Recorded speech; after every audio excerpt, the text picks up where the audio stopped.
Mr. Matangani to introduce himself, then we can pick the conversation from there. Over to you, Mr. Matangani. Thank you very much, Pauline. Yes, my name is Mazangani Moya, as you have heard. I am a HR specialist with over 30 years experience. I have worked in various industries, both in the private sector, various sectors, industries, covering oil, manufacturing, and banking, healthcare, and also the water sector, among others. I am a career coach by a professional career coach and also a leadership coach. I support organizations and also individuals who want to move from where they are to the next stage where they desire to achieve their career success. Thank you. Thank you very much, Mr. Matangani. And I couldn't imagine of a better person to open this conversation for us, because you have a career spanning over 30 years in the HR industry. So it means you have lived through the millennial age. You've lived also through this Generation Z age, the generation of technology and adaptability. And you've definitely seen the changes that have come in terms of your line of career. And my first question to you would be, can you just give us a brief of how the HR function has evolved over the years? I'm sure the way things were being done 20, 30 years ago is not necessarily the way how things have been done 10 years ago, 5 years ago, actually even just recently with the COVID-19, which led to, of course, acceleration of, technological advancements, adaptation. Yes, so over to you. Thank you, Colin. Yes, HR has evolved and changed in the last, can I say, almost maybe 30 or so years and beyond. It has transformed from what we call a transactional system where we were focusing much more so on administrative things, which we call now just keeping HR transactions moving, from where now it has become a prime driver into the achievements of any organization's strategic objectives by ensuring that the organization not only has the right people with the right skills at the right time to perform duties and activity, and also to develop what we call not only the technical perspectives, but also through leadership and skills that are required to manage people. Before it was just a question of giving orders and just measuring things. We have also now come to an age where we are also talking about the use of technology to drive HR decisions and to support HR people-related initiatives within organization. We have also come in a way where we are saying now, everybody seems to be well, can I say, not competent, but has got the right skills because they are trained, whether you're talking of technical service delivery and any other perspective of in work, whether it's in the research or science, whichever area. But we're saying, besides that, the success of an organization is driven by the value systems at an organization. So again, now we are focusing more on what we're calling people and organizational culture. How do we make sure that organization has got the right values, the right attitude, the right people with the right attitude towards their duties and committed to the organization's objectives to drive it. Otherwise, most organizations are failing because of the culture, the attitude, the behavior, the value systems of the people. So with that, then of course, technology has come in to make our work easier from where we are dealing with a lot of paperwork. Now we want to maximize and leverage on technology to make our processes faster, to get more information and data to drive decisions regarding the utilization of labor, skills, and objectives.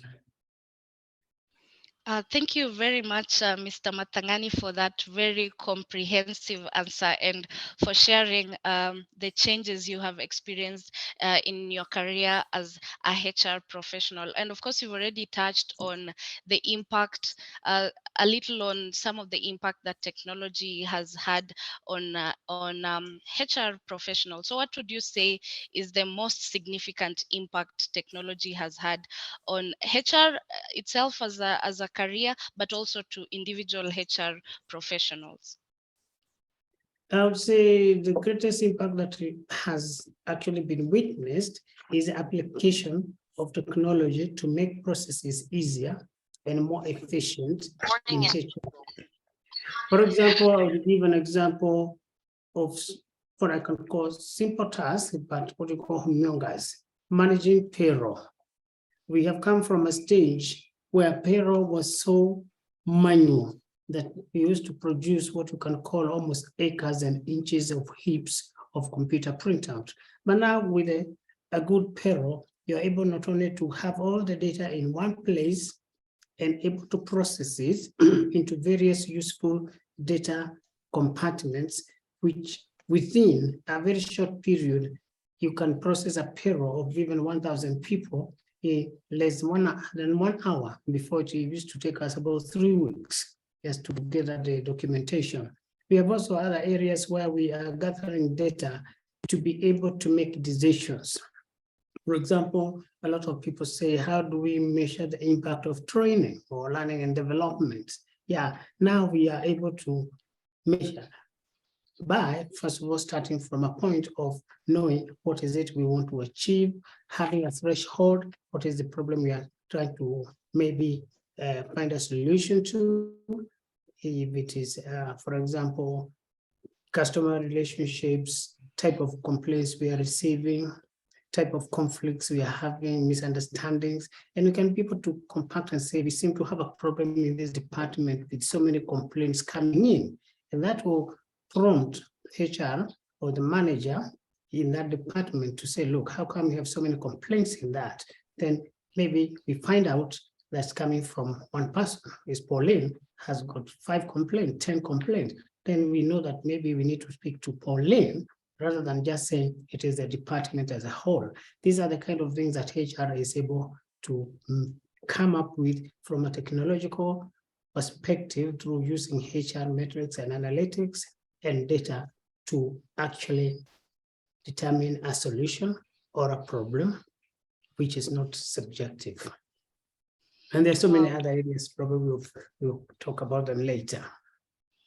Okay, thank you so much, Mr. Matangani. I'm learning a lot. I hope our audience is also learning a lot from this conversation. Remember, guys, if you have a question or any clarification or concern you will want to ask Mr. Matangani or any of our other guests, kindly just type in the chat box and we'll be able to answer you during our Q&A session.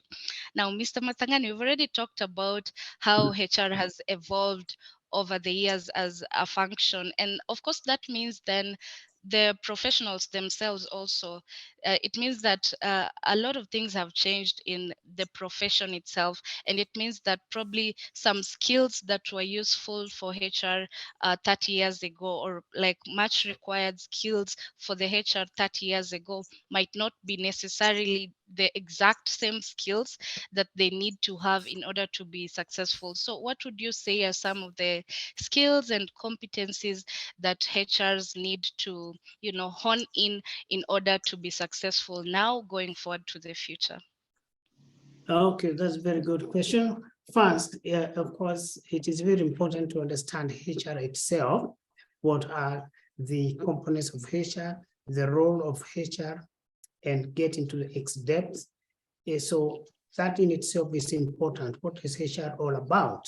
So from that threshold, then it is important for the HR practitioner to again go down and break it down. Let's say when we talk about, for example, manpower planning, what exactly is it? When we talk about employee relations, what is exactly does it involve and how can it be implemented? When you talk about things like performance management, These are more competencies that are required, or knowledge, and then the skills and abilities to implement them.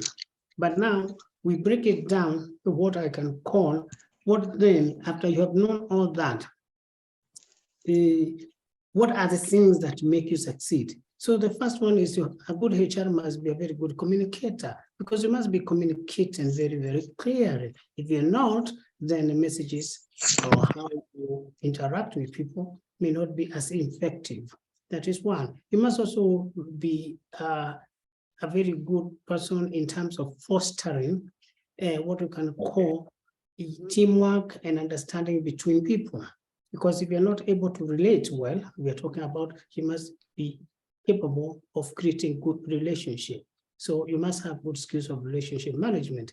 You must also be having negotiating skills, because most of the times you'll be dealing with issues where you will be required to either make proposals, discuss a proposal, or even an issue that has come up. You must also have good, what I can call conflict management skills, because again, you'll be dealing with the conflicts between people, between employers, between management, between individuals.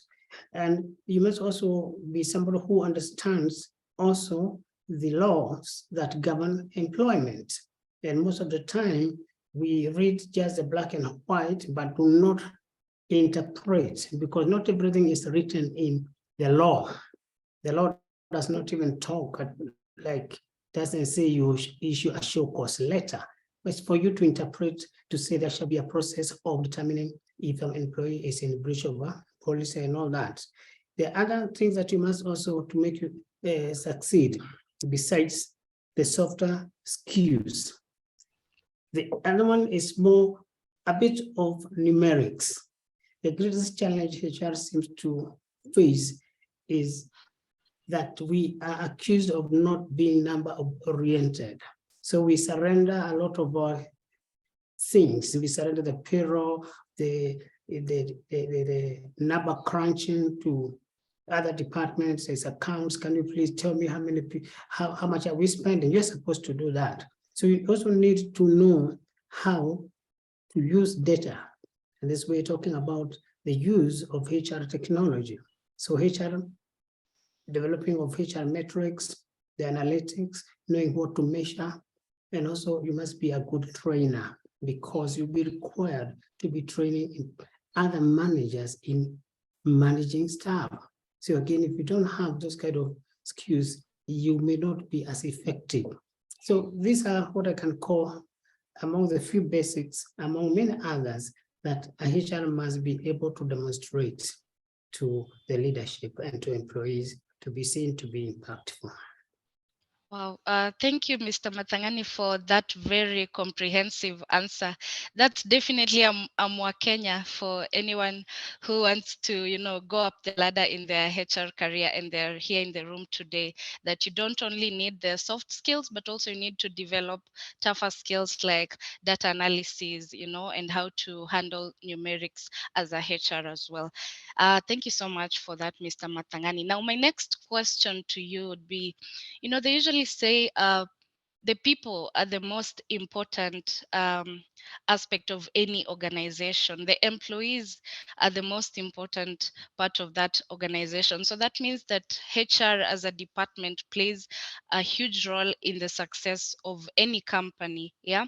And they usually say that if you want your organization to be successful, then you have to align your HR goals with the long-term goals for the organization. Yes. So how do you think HR can leverage tech in terms of the business strategy to have an impact on the business strategy as well? That is a very, very good question, because one of the questions that HR we always ask is, what does HR do, or what have you contributed? And just to put it in perspective, the other departments are very clear in terms of what their mission is. Sales, their numbers, there is impact, there is coverage. Marketing is also about impact. Finance is about it has control. Production is about quality, quantities, wastage levels, and all that. So for HR, we tend to sometimes the focus is a lot is on the softer issues and what I call the administrative things, which are very important. Like records must be accurate. That's okay. Data information must be presented. We are recruiting, we make sure we recruit the right people, we make sure we vet people and all that. But at the end of the day, that's what you're supposed to do. It's not supposed, you're not supposed to have errors in that. But when they happen, they have an impact. So what are the areas that then HR can leverage on? It's just to borrow from the other business units. What do the business units present in their business presentations? They come with information. We want to achieve the following, and the impact is going to be the following. So HR needs, and what do? They use data.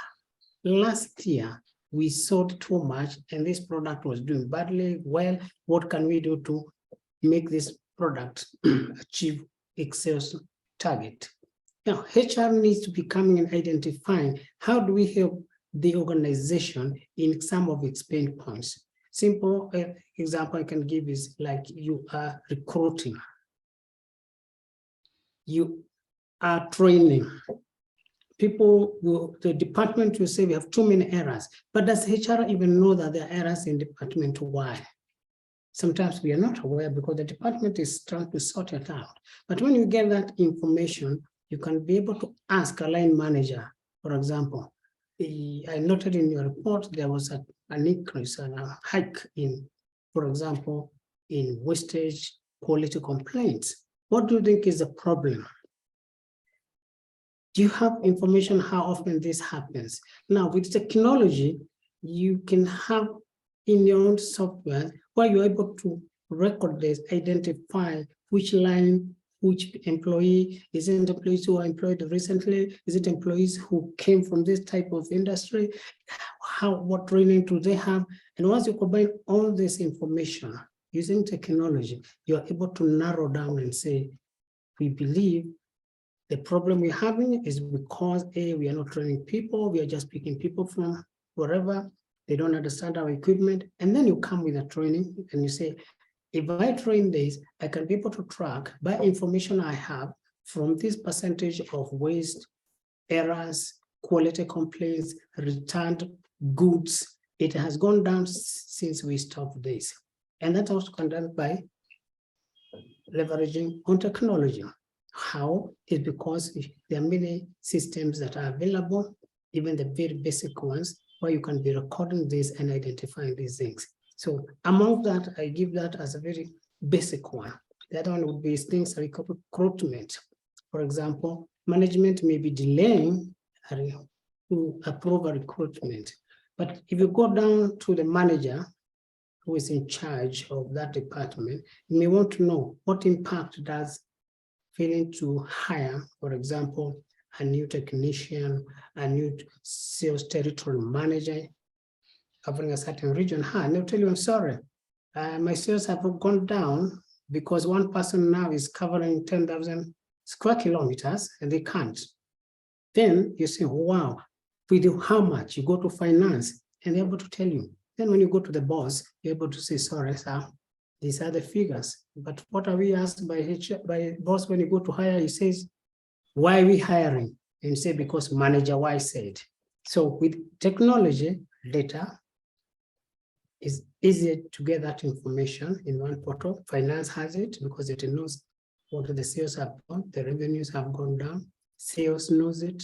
The manager in charge of production knows it. And that's how we can leverage through data. Thank you very much, Mr. Matangani. You clearly have a lot of knowledge to share. Next time we'll give you more time. Yeah. Now on to the elephant in the room. I want to pose this question to you, Mr. Matangani. So do you think technology is a threat, poses a threat to HR professionals' role? And in relation to that question, what are the best practices for incorporating technology into HR in the workplace. So in a way that the HR doesn't feel like technology is here to replace me, but rather technology is here to be leveraged and to also add value to me as a person and to the organization. Okay, first, let's say people fear technology. I can say at a particular time in my stage, there was a fear, which I think was they were calling it YK 2000, and we are feeling we're being told technology will come and take all our jobs. But indeed, technology does not in itself, actually it creates more jobs. What it does, it brings more efficiency. So from a HR perspective, HR, what will happen is that a lot of activities HR is performing will be automated. It has already begun. For example, when you talk about medical, these days, HR's role in a lot of organizations is minimized. Why? Is because employees have been issued with smart cards. So they just go to the hospital, the data has been provided by HR, the limits, the benefits, the family, whoever is covered is all there. So you don't need HR to be filling forms to approve whether you should go to the hospital or not.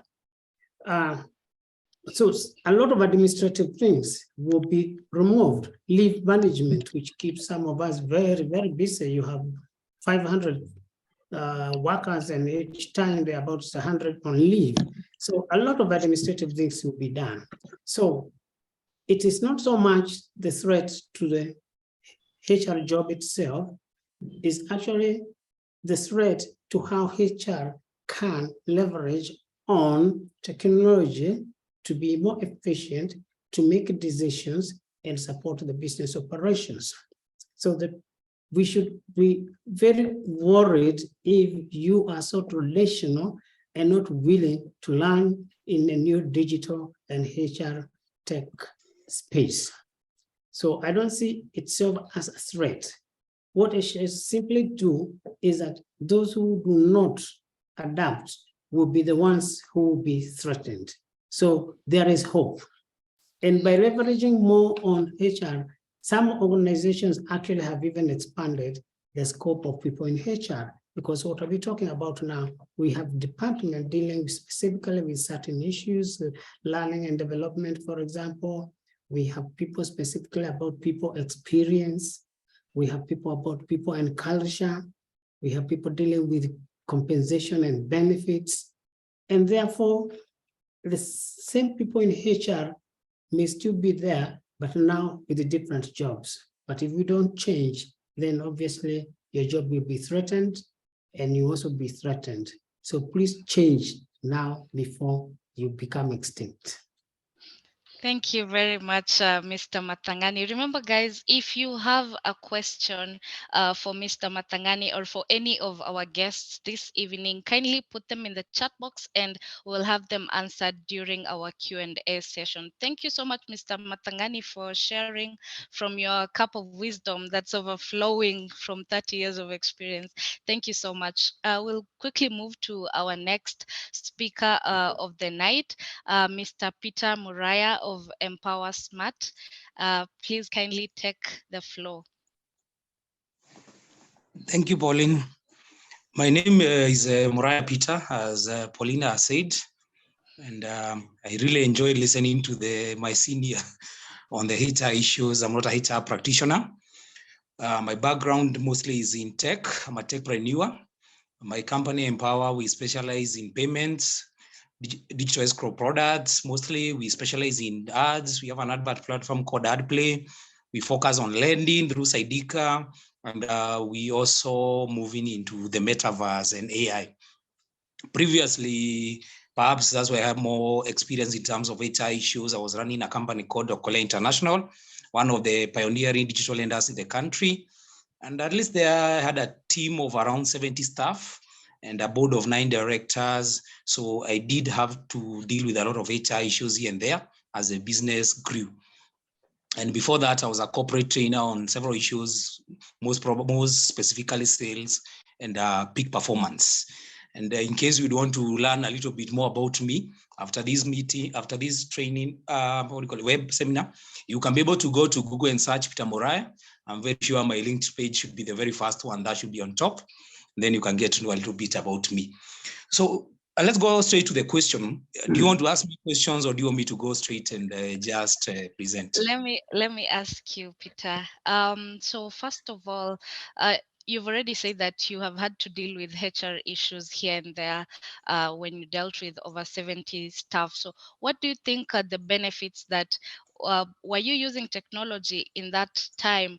Or if you were not using technology in that time, looking back, what are some of the things you wish you had to help you manage the team that you're managing? Fantastic. So Okolia was a tech company, and it will be inappropriate to run a tech company without using technology. So maybe when I started the business back in 2016, we were only a few staff in a small office. We didn't really need any technology. If I want to send somebody to the restaurant, I just tell them, Pauline, get me some lunch. If I want the accountant to do some accounting, I just tell them, do this for me. Why are you not collecting debts, etc. But as the company grew, as we got a much bigger office, as the team expanded, it was necessary to use technology in order to create efficiency for the business. So what we did, being a tech company, we could have bought an existing HR system, which I recommend for small and other businesses that are not in a tech business. But for us, we chose to build a platform, more or less like the FAID HR system, which we currently use in my business now. And some of the areas that it improved for us is especially efficiency.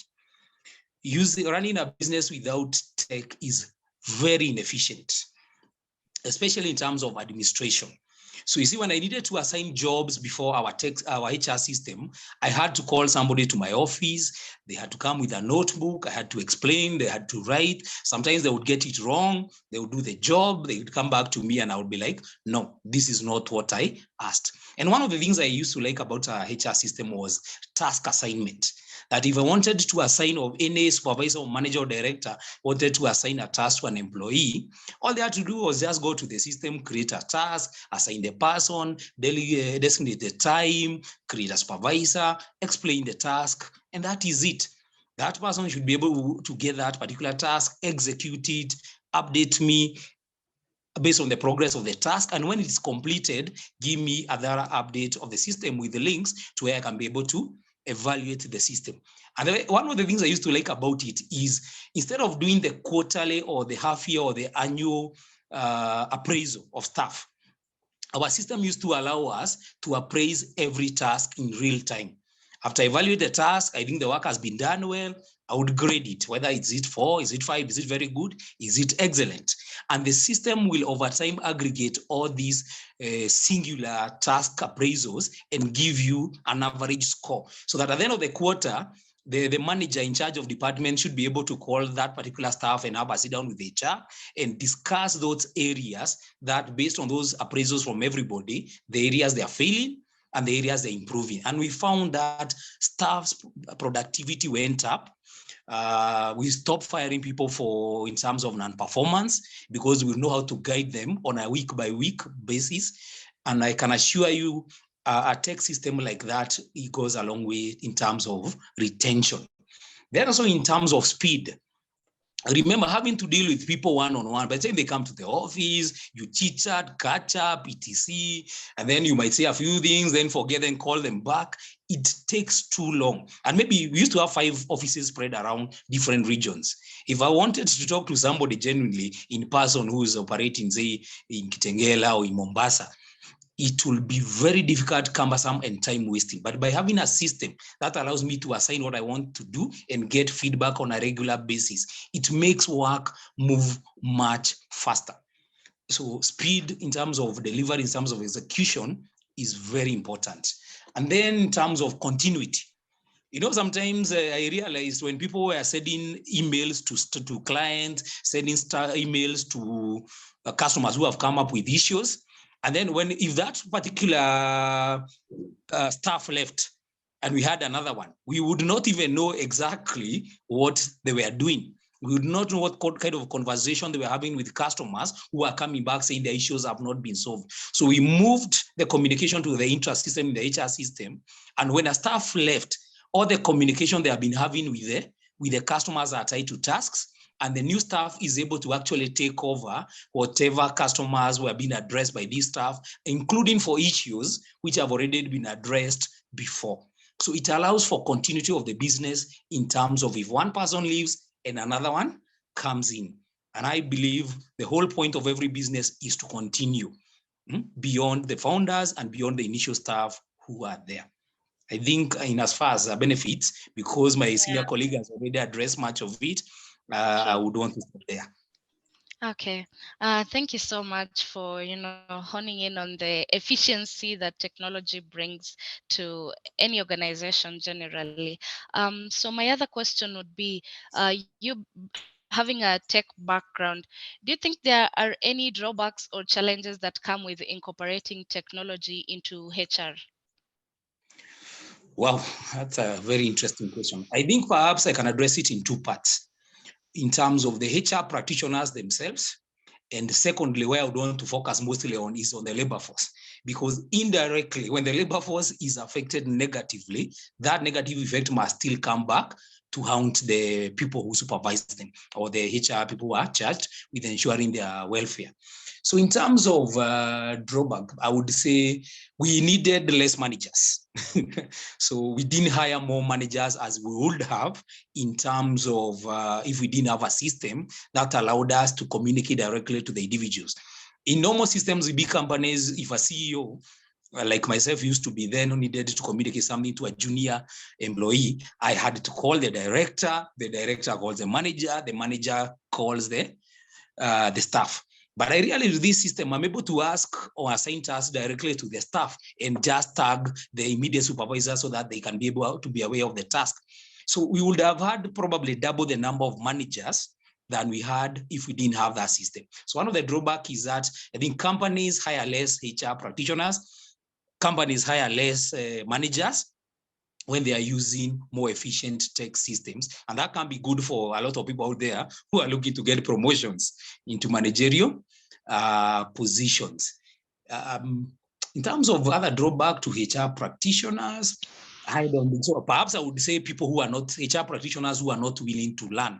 Because when you bring a new system, and perhaps maybe you have an elder HR person who may not be conversant or willing to be conversant with the systems being brought to manage the staff, I would expect such people might end up losing their jobs.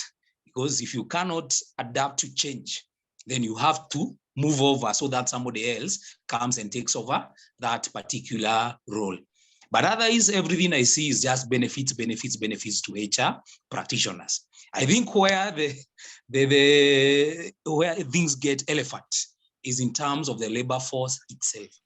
Technology is disrupting labor in such a way that I am not even sure in the next 30 years, most businesses will need any human staff at all.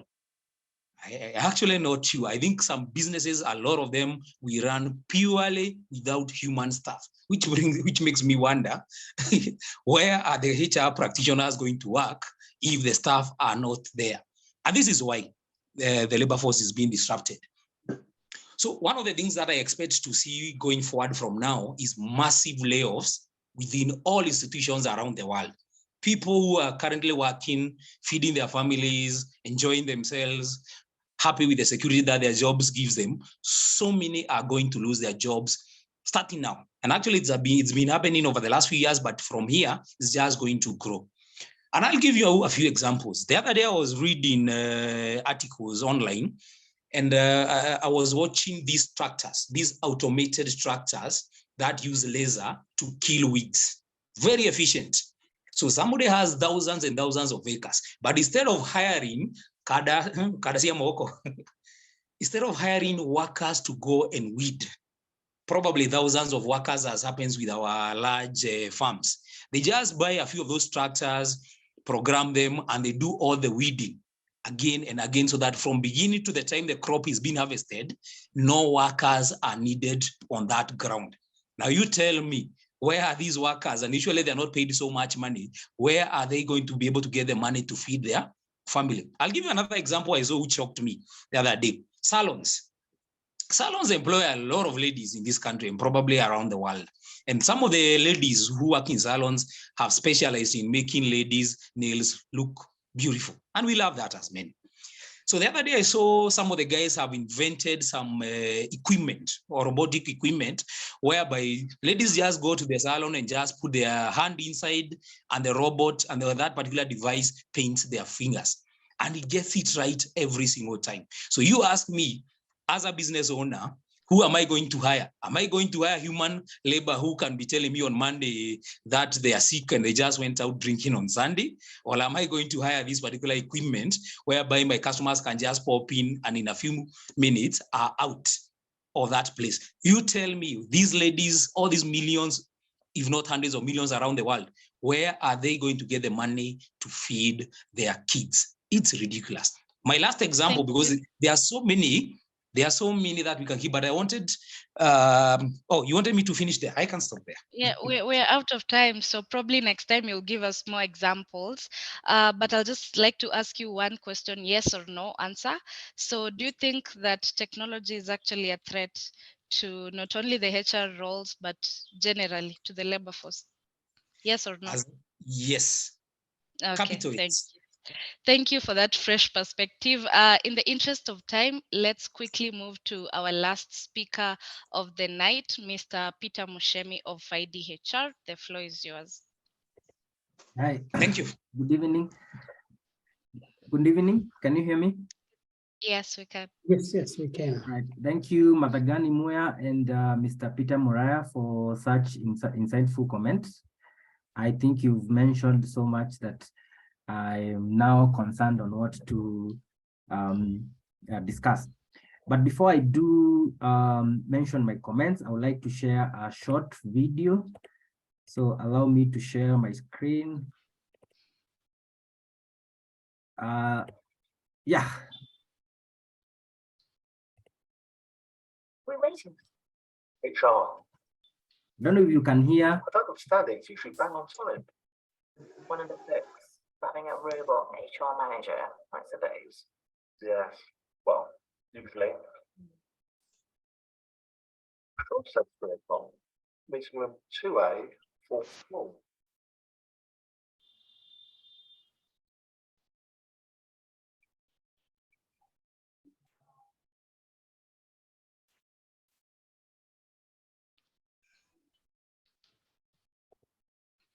So basically, that video is showing 2 guys waiting for the HR who is a robot.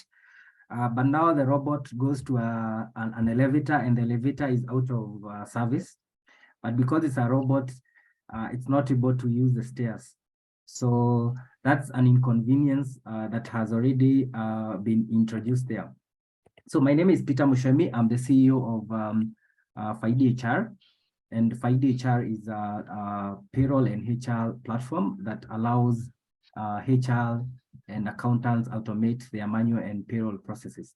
So I'm going to take a new twist to this conversation and challenge us and ask a question. Can technology detect emotions, or is technology empathetic? So what that means is, assume you wake up in the morning and you have an issue, probably your wife, your kid is sick, and then you go to the office. Definitely, if the HR is a human being and you explain, the HR, because is a human being or she is a human being, would be able to be empathetic and understand your situation. But now the question I'm posing tonight is, can technology do that? I think the biggest, the best answer for that is no. So the biggest role for HR is to interact with people. And of course, this comes with dealing with people's emotions, whether people are sad, whether people are happy, whether people are lonely. But for technology, technology really is able to adapt to human emotions, and therefore it would be so hard, to replace a HR and say we are going to have purely technology or AI machine, dealing with people. So the human brain is very complex, and it's able to distinguish between feelings, and that's where technology fails. That's why even when you're doing performance appraisal, most of the times you have a conversation between the employee and the employer, because you want to understand why is it that they didn't perform well. Probably they have some mental issue. They have sickness issue that is affecting their performance, and AI will not be able to understand that. So that is one of the perspective I'm looking this issue at. But now we cannot ignore the role of technology into our day-to-day jobs. Then how then does technology comes into place? So from my perspective, I see the future of HR to be analytical, and therefore data will be very instrumental. So this means that HR must devise ways to correct, store, and analyze the data to produce these analytics. That's very important to note that HR will be an enabler to enhance our capacities in execution of our duties. So meaning if I'm able to recruit 10 people in, let's say 5 hours, then I can be able to do that recruitment in 1 hour. And from that, I'm able to be a strategic HR who does not focus more on repetitive tasks, but who focuses on strategic goals of the organization, so that we can increase productivity and therefore increase profit. Because you see, for any business, the end goal is to increase and maximize on profits. And now some of these application of technology from a HR perspective is probably when you are recruiting, how do you create job descriptions? So instead of spending hours and hours creating dynamic job description because of the way things are changing, because when things change, it means job description has to change. So we can use tools like ChatGPT. Currently, I know most of you have been seeing the trading tool called ChatGPT. Using that tool, you can generate a full job description. So within 10 seconds, you already have a full job description of a software engineer, which will save you massive amounts of time. The other issue is like hiring. So these days we have tools that can help you to screen potential hires. It can also shortlist. You can imagine if you're working with a client like a bank that would attract maybe 10,000 applications. So that means your whole week is messed up in doing shortlisting. And most of these companies, mark you, will require you to send an application to an email. So you can imagine having thousands of applications in an email, and you're supposed to shortlist them. That's a lot of work that probably this tool can help you. So another thing is technology will be able to predict employee turnover and employee attrition by analyzing employees' data from different sources. So one advantage of using technology is you are able to consume data from different sources, be it from the accounting system, be it from the HR system, be it from another CRM systems to just show sales. And from there, you can be able to use AI models that can predict if Peter will be resigning in the near future, probably in the next 6 months. And advanced companies in the global markets are using these kind of technologies to predict how employee behavior can show if they're going to leave the organization or not. So, for example, if someone did not fill feedback surveys, they are feeling time sheets in attendance. So when you aggregate this data and have some sort of analytics, it's always something the data will tell.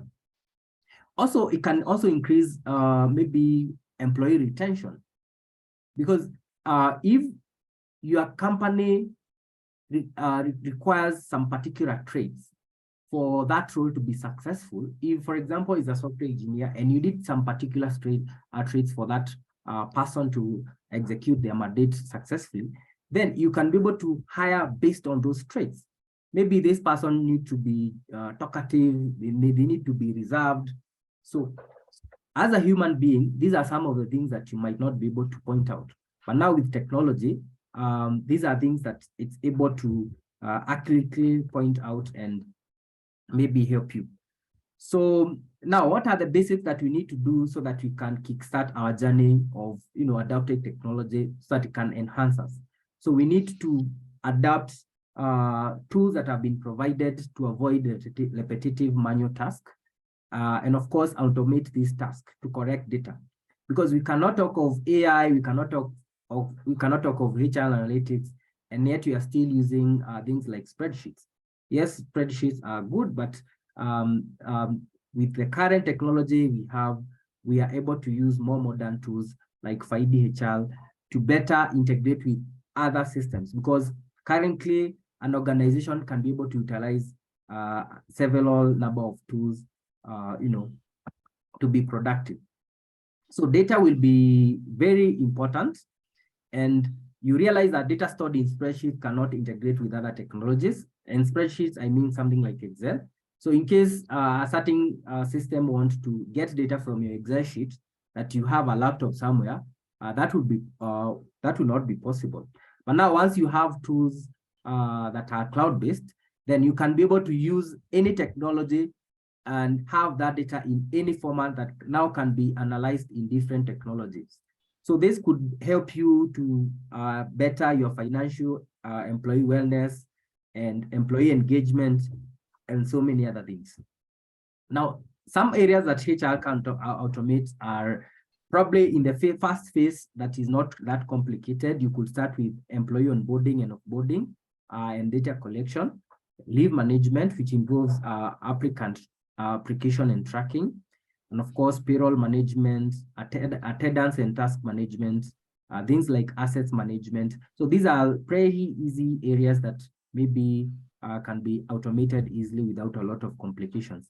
Then probably in your next phase, you could look at issues like performance and appraisal, training and development, HR analytics, and succession.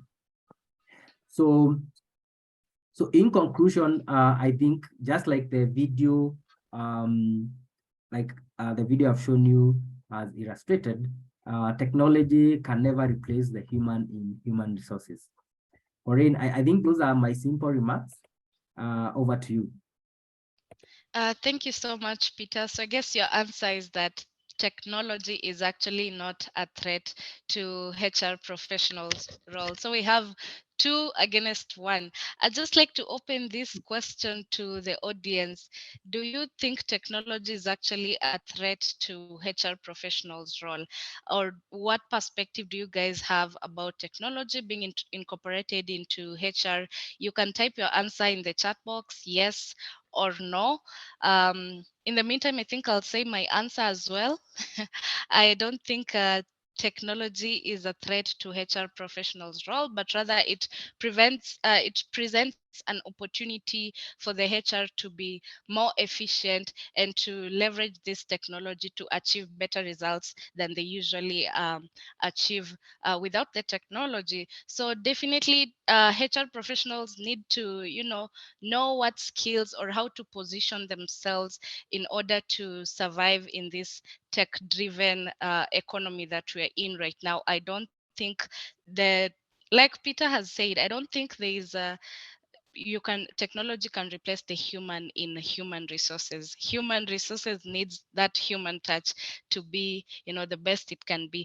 As people have seen, Amran has typed no.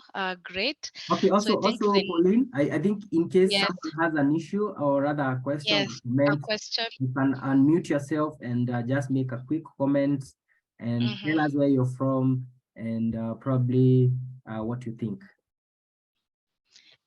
Yeah, Amran, would you like to share with us why you don't think technology will replace HR as we're about to close the webinar?